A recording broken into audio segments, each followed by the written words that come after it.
नमस्कार, जय हिंद दोस्तों। मैं शिवमोहन शर्मा आपका स्वागत करता हूं अनअकैडमी के प्लेटफॉर्म पे, जो कि इंडिया का लीडिंग प्लेटफॉर्म है। और आप जानते हैं कि लाखों बच्चों को सिलेक्ट करा चुका है अनअकैडमी अलग अलग एग्जामों में। आज हम बात करने वाले हैं आपसे यूपीएससी जो हिंदी के लिए पढ़ाने वाले हैं करंट अफेयर्स। और क्या खास बात है उसकी उसकी खास बात है कि आज आपको करंट अफेयर्स का ऐसा मुद्दा बताएंगे जो कि आपके आईआर का मुद्दा भी है और कैसे कनेक्ट होता है चीजों के साथ, आज उसके बारे में बात करेंगे। तो हम बात करने वाले हैं इंडिया और साथ में चाइना और साथ में नेपाल के रिलेशन की। खास करके चाइना और नेपाल के रिलेशन को देखेंगे इस समय कैसा चल रहा है। जैसा कि आपने अभी न्यूज देखी होगी कि प्रधानमंत्री जो नेपाल के, उन्होंने चाइना की यात्रा की थी, तो उससे भारत को क्या इंपैक्ट पड़ने वाला है, साथ में नेपाल को क्या इंपैक्ट पड़ने वाला है, साथ में चाइना को क्या फायदा होने वाला है, इन सब पर विचार करेंगे। और आपको प्री और मेंस दोनों में कैसे उसको टैकल करना है अगर ऐसा क्वेश्चन आ जाए कि हाल के दिनों में भारत अगर देखा जाए तो भारत और नेपाल के संबंधों में कैसे थोड़ी सी दूरी बढ़ी है और चाइना और नेपाल के संबंधों में थोड़ी सी प्रगाढ़ता आई है, इसके बारे में चर्चा करेंगे। तो आइए बात करते हैं। पहले देख लेते हैं कि आपके प्री के लिए, यूपीएससी का जो में आपका प्री होगा उसके लिए कौन कौन से इंपॉर्टेंट पॉइंट्स होंगे, पहले उसके बात कर लेते हैं।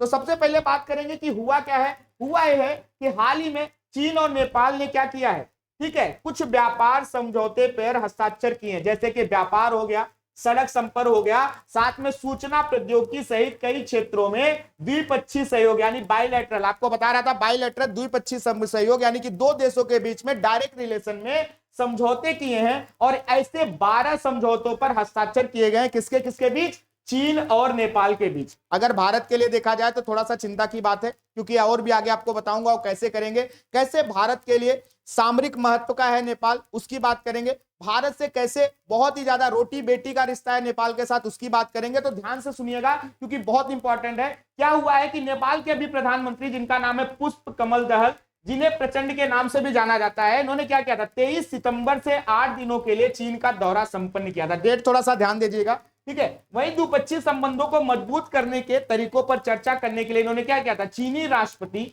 शी जिनपिंग और अन्य चीनी नेताओं से मुलाकात की थी। तो पुष्प कमल दहल जी गए थे, जिनको प्रचंड के नाम से भी जाना जाता था, और इन्होंने क्या किया, वहां पे जाके शी जिनपिंग जो कि राष्ट्रपति हैं चाइना के, साथ में और भी अलग अलग डिपार्टमेंट के मंत्रियों से बात की, चर्चा की। और बाद में हम देख रहे हैं कि उसका इंपैक्ट क्या हुआ है, 12 समझौते के तौर पे हुआ। तो कौन कौन से समझौते हैं जो कि प्री में आपके पूछे जा सकते हैं, तो आपके यूपीएससी के प्री के लिए बहुत इंपॉर्टेंट है। थोड़ा सा ध्यान से देख लीजिए कि नेपाल और चीन के बीच हस्ताक्षरित समझौते प्री के हिसाब से है, मेंस में भी ये पॉइंट आएंगे, लेकिन प्री में बहुत इंपॉर्टेंट है। कौन कौन से समझौते हुए इस पे एक बार नजर मार लेते हैं कि नेपाल के राष्ट्रीय योजना आयोग और चीन के राष्ट्रीय विकास एवं सुधार आयोग के बीच सहयोग की बात की गई है। और साथ में क्या कहा गया है कि डिजिटल अर्थव्यवस्था, आप देख रहे हैं डिजिटल अर्थव्यवस्था में भारत इस समय दुनिया के टॉप मोस्ट कंट्रीज में आ रहा है। तो इसकी डिजिटल अर्थव्यवस्था को बढ़ाने के लिए इसको यहां पे समझौता हुआ है, किसके, चाइना और नेपाल के बीच। हरित और निम्न कार्बन विकास पर भी सहयोग हुआ। हालांकि कार्बन उत्सर्जन में चाइना ऑलरेडी नंबर 1 पे चल रहा है, फिर भी हम देख रहे हैं कि क्या कर रहा है कि हरित और निम्न कार्बन विकास पर सहयोग की बात कर रहा है। वहीं अगर बात करें कृषि और पशुधन और मत्स्य पालन के क्षेत्र में सहयोग दिया जा रहा है। अच्छा, ये क्यों है? आप जब नेपाल को देखने जाएंगे तो नेपाल में आप देखेंगे ज्यादातर कृषक है, क्योंकि आज भी वहां पे ग्रामीण जनसंख्या ज्यादा निवास करती है। पहाड़ी क्षेत्र, टेरेन ऐसा है वहां का कि पूरे पहाड़ी क्षेत्रों की वजह से, ठीक है, क्या है, वहां पे कृषि, पशुधन और मत्स्य पालन के लिए ज्यादा आपको देखिए कि ज्यादा उपयोगी हो क्षेत्र। तो इसी वजह से इसके लिए समझौता किया गया है। साथ में विज्ञान, प्रौद्योगिकी एवं नवाचार और मानव संसाधन विकास के क्षेत्र में सहयोग की बात की गई है कि टेक्नोलॉजिकल एडवांसमेंट में आपको सहयोग करेंगे। साथ में आपको अलग अलग जो क्रिएटिव नवाचार आइडियाज हैं वो आपको बताएंगे। साथ में मानव संसाधन यानी ह्यूमन डेवलपमेंट की बात यहां पे की जा रही है। अब देखिए सब बहुत इंपॉर्टेंट है, क्यों। और एक बात करने कि नेपाल चीन व्यापार और भुगतान समझौते की समीक्षा के लिए भी एक तंत्र बनाया जाएगा। टायर की क्या हो सके कि मान लीजिए चाइना का कोई व्यक्ति नेपाल में व्यापार करना, नेपाल का कोई व्यक्ति चाइना से व्यापार करना चाह रहा है, तो भुगतान तंत्र में परेशानी ना हो कि भाई दोनों की मुद्रा अलग अलग है। तो उसके लिए भी एक तंत्र बनाया जाएगा, एक मंच बना दिया जाएगा जहां से बातचीत करके आगे उन मुद्दों को सुलझा के अच्छे से काम कर सके। आप देखिए उसको ध्यान से समझिए। यहां पे क्या हो रहा है, यहां पर ऐसे मुद्दों की बात हो रही है। इन सारे मुद्दों को देखेंगे, इस समय ज्वलंत मुद्दे हैं। ज्वलंत मुद्दा क्या होता है कि पूरे ग्लोबल, अगर वैश्विक तौर पे देखा जाए तो ये मुद्दे हर जगह पे चल रहे हैं। हर देश के बीच ऐसे समझौते किए जा रहे हैं और ऐसे समझौतों का बहुत ही ज्यादा सामरिक महत्व होता है। कैसे होता है इसके बारे में भी आगे चर्चा करके आपको दिखाएंगे, ठीक है। बात करें अगर आगे हम की और क्या क्या बातें हुई, तो नेपाल से चीन तक चीनी चिकित्सा के लिए पौधों से प्राप्त औषधि सामग्रियों के निर्यात के लिए फाइटोसैनिटरी आवश्यकताओं के एक प्रोटोकॉल पर भी हस्ताक्षर किया गया है। ठीक है, क्योंकि नेपाल में औषधीय पौधे बहुत ही ज्यादा पाए जाते हैं, हिमालयी क्षेत्र लगता है, आपको मालूम है बहुत ही ज्यादा औषधीय पौधे जाते हैं, तो इसके लिए भी यहाँ पे क्या करने के लिए, निर्यात करने के लिए यहाँ पर समझौता हुआ। ये तो हो गए समझौते की बात। अब आइए थोड़ा सा कि नेपाल ने कुछ अच्छे डिसीजन भी लिए, और इतने बड़े देश के साथ डायरेक्टली बैठकर अगर आंख में आंख दिखाकर बात किया तो नेपाल कहीं ना कहीं भारत का भी सपोर्ट करता है, और कैसे करता है उसके बारे में बात करेंगे। नीचे वाले पॉइंट पे अगर आप देखेंगे कि नेपाल ने क्या किया, चीन की वैश्विक सुरक्षा पहल जो जीएसआई के नाम से शुरू किया है चाइना ने, ठीक है, इसमें शामिल होने से चीन के निमंत्रण को अस्वीकार कर दिया। इसको याद कर लेना, ठीक है, नहीं तो आप सोचें कि चाइना बड़ा देश है भाई, नेपाल को बोला, नेपाल मान गया। ये छोटे छोटे की पॉइंट से सीधा मना कर दिया। क्यों मना कर दिया, इसकी भी खास बात है कि इस बात का समर्थन करते हुए कि भारत, चीन और अमेरिका के बीच क्या है, रणनीतिक संतुलन बनाए रखने के लिए संयुक्त सुरक्षा नेपाल के हित में नहीं है। यानी कि भारत से भी हमारे संबंध अच्छे हैं, नेपाल कर रहा है, आपसे भी हमारे संबंध ठीक ठाक हो रहे हैं, चाइना से कर रहा है, अमेरिका से भी हमारे संबंध ठीक ठाक है। ठीक है, तो हम सबसे संबंध इसलिए नहीं खराब कर सकते क्योंकि भारत विरोध कर रहा है इस चीज का, अमेरिका भी कहीं ना कहीं उसका सपोर्ट नहीं कर रहा है, तो इस वजह से हम ऐसे कोई भी चीज नहीं करना चाहते जिससे हमारा क्या हो, रणनीतिक साझेदारी जो दूसरे देशों के साथ है वो खराब हो जाए। और ये बहुत अच्छा फैसला लिया गया है। वहीं अगर बात करें थोड़े से और पॉइंट्स की कि हाल के वर्षों में क्या रहा है नेपाल का, ठीक है, चीन का प्रभाव काफी बड़ा है नेपाल में। जब कहां से देखेंगे तो आप देखेंगे, अभी आपके मेंस पॉइंट ऑफ व्यू से, आप यूपीएससी का जब मेंस लिखने जाएंगे तो वहां पे आप क्वेश्चन की शुरुआत जब करेंगे, किसी करंट अफेयर से रिलेटेड मुद्दा रहेगा, तो आप कैसे उसको डिफाइन करेंगे, मेंस पॉइंट ऑफ व्यू से मैंने बनाया, इसको ध्यान से सुनिए। एक करंट से भी रिलेट करेगा और आपके मेंस के लिए वर्ड्स भी तैयार करेगा। क्या, सितंबर 2015 से भारत द्वारा नेपाल की लगभग 6 महीने की आर्थिक नाकेबंदी ने क्या किया, चीन को देश में तेजी से प्रवेश करने का मौका दिया। 2015 की बात आपको याद है, ठीक है, पंगा हुआ, ठीक है, नेपाल ने कुछ ऐसी चीजें की जो कि नहीं करना चाहिए था। ठीक है, तो उसी वजह से आर्थिक नाकेबंदी जब हुई तो उसके बाद क्या हुआ, हम देख रहे हैं यहाँ पे कि चाइना को मौका मिला कि सपोर्ट करने का, कि अभी आपके पास कुछ मिल नहीं रहा है, हम आपको सपोर्ट करेंगे, हम इन्वेस्ट करेंगे, आप हमारे यहाँ माल बेचिए, आप हमारे यहाँ से ले जाइए चीजें। तो इसको क्या हुआ, थोड़ा सा कंधा देने वाली बात कि हम आपका सपोर्ट कर रहे हैं, आप हमारे साथ खड़े हो जाइए। चाइना ने किया, दिमाग लगाया, और इस वजह से क्या हुआ, चीन ने नेपाल की राजनीति में आक्रामक हस्तक्षेप करने के साथ ही दो कम्युनिस्ट पार्टियां, ऑब्वियस है कम्युनिस्ट पार्टियों को सपोर्ट करेगा ही करेगा, कौन सी थी, जो माओवादी सेंटर तथा यूनिफाइड मार्क्सिस्ट लेनिनिस्ट पार्टी थी, इन दोनों को एक साथ ले आया, जो कि अलग अलग लड़ रही थी, अलग अलग विचारधारा दिखा रही थी, हालांकि था कम्युनिस्ट विचारधारा एक ही तरह की, थोड़ा सा अलग अलग चीजों को कर रहे थे, उनको एक कर दिया। इससे क्या होगा, थोड़ी सी मजबूती मिली उन कम्युनिस्ट पार्टियों को भी। और बात करेगा नेपाल में कम्युनिस्ट आंदोलन के साथ ही चीन ने क्या किया, ऐतिहासिक संबंध रहे। कैसे रहे भैया, इन्होंने किया है रूप से नेपाल की जो कम्युनिस्ट पार्टी है, ठीक है, जो माओवादियों का केंद्र कहा जाता था, उसको नेपाली राज्य के खिलाफ एक 90 दशक से सशस्त्र विद्रोह में शामिल है, और चाइना क्या करता है, उसका समर्थन करता है। तो कहीं ना कहीं ये भी नेपाल के मन में कहीं ना कहीं बैकएंड में एक डर बैठा हुआ है कि उनको पता है कि कहीं ना कहीं ये चीज मुझे परेशान करेगी, क्योंकि चाइना यहाँ के सशस्त्र विद्रोह को भी समर्थन करता रहा है। बात करें अगर इस अवधि के दौरान माओवादी आंदोलन को चीन से वैचारिक, तार्किक और यहां तक कि सैन्य समर्थन भी प्राप्त हुआ, जो मैं अभी बोल रहा था। बात करें अगर व्यापार, निवेश और बुनियादी ढांचे के विकास पर ध्यान केंद्रित करते हुए चीन एवं नेपाल के बीच आर्थिक सहयोग में तेजी देखी गई। उससे 2015 के बाद से हमने देखा है चाइना का इन्वेस्टमेंट बढ़ रहा है, और धीरे धीरे नेपाल का झुकाव चाइना की तरफ बढ़ता भी जा रहा है, ये भी हकीकत है, इसको ध्यान में रखना है। और बात करें अगर क्रॉस हिमालयन रेलवे, बंदरगाह और पनबिजली संयंत्र जैसी प्रमुख परियोजनाएं कनेक्टिविटी बढ़ाने के साथ ही नेपाल की आर्थिक वृद्धि में भी चाइना क्या कर रहा है, योगदान दे रहा है।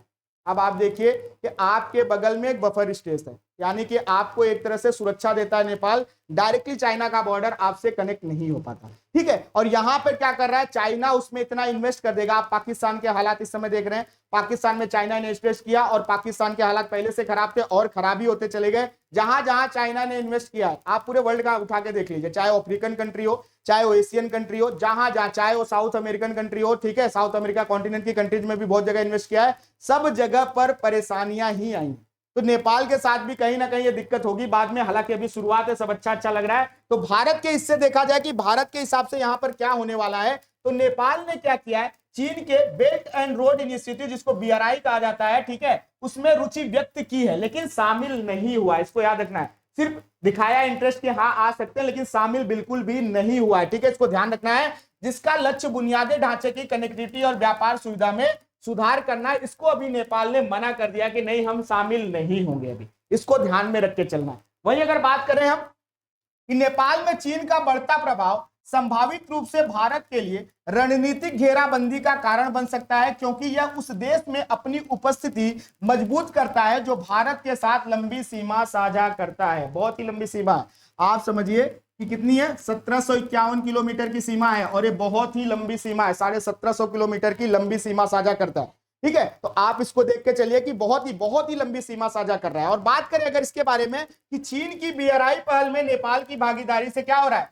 चीन समर्थित बुनियादी ढांचा परियोजना और कनेक्टिविटी में उल्लेखनीय वृद्धि हो सकती है, और जिससे क्या होगा, जिससे व्यापार के लिए चीन पर नेपाल की निर्भरता बढ़ती जाएगी, और परिणाम स्वरूप क्या होगा, भारत के हितों को हानि होगी। क्योंकि क्या होगा, एक अगर उसको व्यापार मार्ग मिल जाए, क्योंकि भारत नेपाल के लिए एकदम ओपन व्यापार मार्ग देता है। आपका पश्चिम बंगाल और हल्दिया बंदरगाह क्या करता है, कोलकाता और हल्दिया बंदरगाह, ये आपको नेपाल को रूट देता है कि आपको जहां भी व्यापार करना है आप यहां से अपना व्यापार समुद्री मार्ग से भी कर सकते हैं, बाकी रोड तो हमने अवेलेबल करा के ही रखी है। ठीक है, तो आप देखिए कि ये बहुत ही बड़ा, अगर इसको कहीं और से रूट मिल जाएगा व्यापार करने का, तो कहीं ना कहीं भारत के लिए बहुत ही नुकसानदेह होने वाला है। अब बात करें अगर आगे कि चीन के साथ नेपाल के घनिष्ठ संबंध दक्षिण एशिया में चीन को क्या करेंगे, रणनीतिक मजबूती प्रदान करते हैं, जिससे कि संभावित रूप से चीन को अपनी सीमाओं से परे शक्ति और प्रभाव दिखाने की अनुमति मिलती है। ठीक है, आपको दक्षिण एशिया में इस समय भारत बहुत मजबूत है, और इसलिए मजबूत है क्योंकि भारत का वैसा नेचर नहीं है कब्जा करने वाला कि हम आपके यहाँ कुछ इन्वेस्ट करके फिर उस अपने मनमानी करें।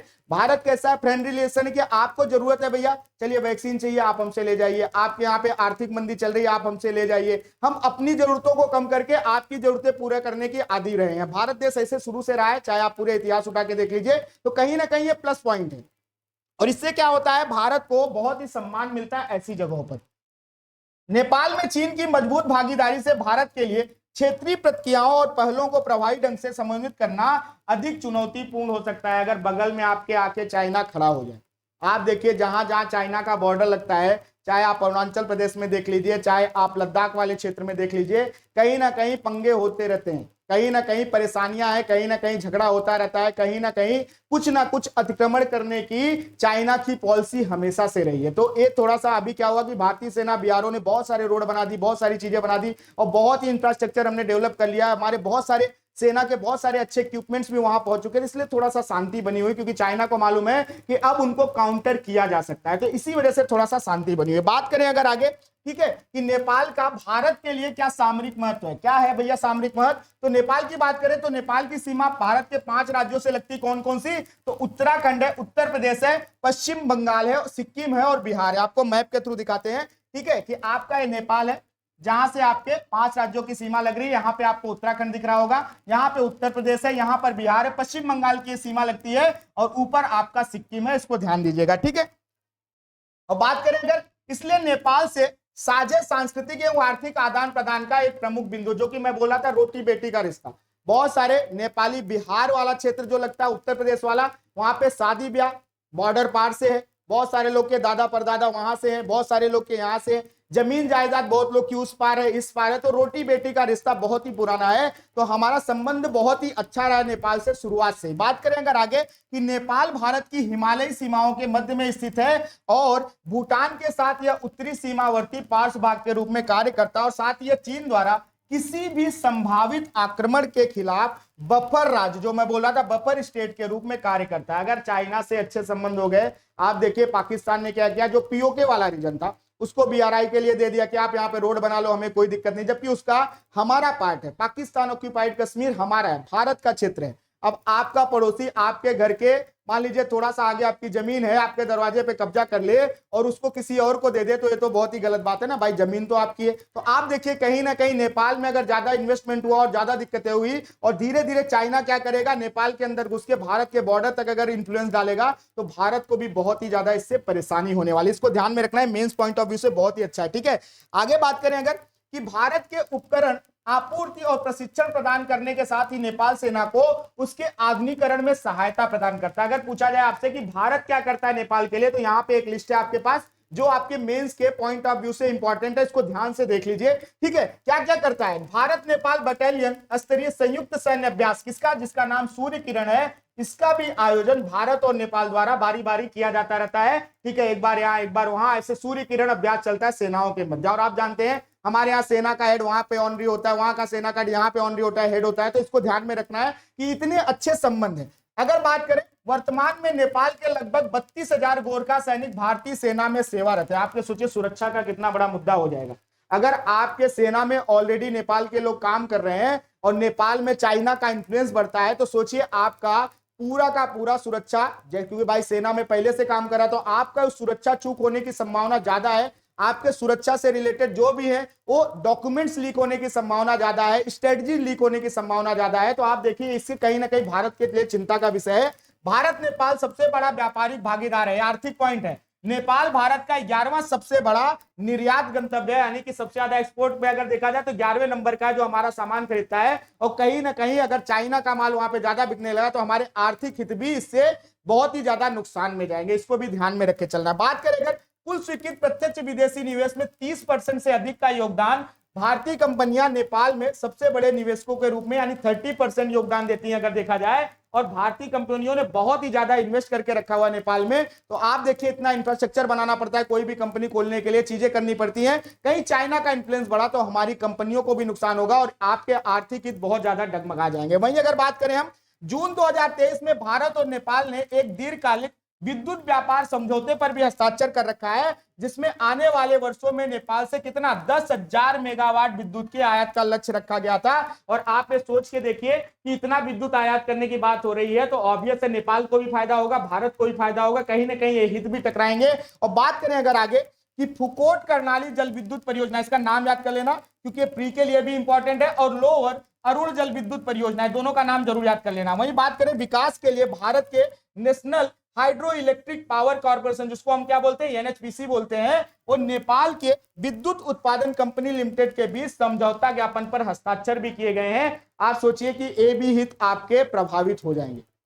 कोई भी प्रोजेक्ट लगता है तो प्रोजेक्ट लगने का ये मतलब नहीं होगा कि जैसे बोलता है ना कि आदमी बोलता है कि तुरंत खड्डा खोदो तुरंत पानी निकल आएगा, ऐसा नहीं होता है। आप प्रोजेक्ट लगाते हो तो बहुत टाइम लगता है, आप पूरा इंफ्रास्ट्रक्चर डेवलप करते हो, पूरी मशीनरीज बनाते हो, बहुत सारी चीजें लगती हैं। और कहीं ना कहीं फिर उसमें अगर बीच में रुकावट आ जाए तो बहुत ही ज्यादा नुकसान होता है। आर्थिक नुकसान के साथ साथ आप देखिए कि आदमी भी लगे हुए हैं, मजदूरों का भी नुकसान, बहुत सारे परिवारों का नुकसान, बहुत सारे लोग जो वहां से विस्थापित हुए उनका नुकसान, बहुत सारे सामरिक हित आपके गड़बड़ा जाते हैं। तो इसको ध्यान में रखना है बेटा, ठीक है, इसको याद करके चलना है, सब चीजें बहुत इंपॉर्टेंट है। तो आप देख रहे हैं कि ये क्या है, चाइना और नेपाल के बीच कैसे संबंध बदल रहे हैं और भारत को क्यों चिंता का विषय होना चाहिए भारत के लिए, क्योंकि आर्थिक और सामरिक हित आप देखिए जितने भी हैं वो आपके प्रभावित होंगे। तो इसको ध्यान में रख के चलना। आपका प्री कम मेंस बताया गया है, प्री आपके पहले के पॉइंट है और आपके मेंस की अगर आपको लिखना हो इस पे तो आप कैसे लिख सकते हैं। तो अगर आपको वीडियो अच्छा लगे तो आप लाइक करिए, कमेंट करिए, सब्सक्राइब करिए और साथ ही अनअकैडमी के हमारे चैनल को जरूर सब्सक्राइब करिए, क्योंकि आप जानते हैं कि लीडिंग इंस्टीट्यूट है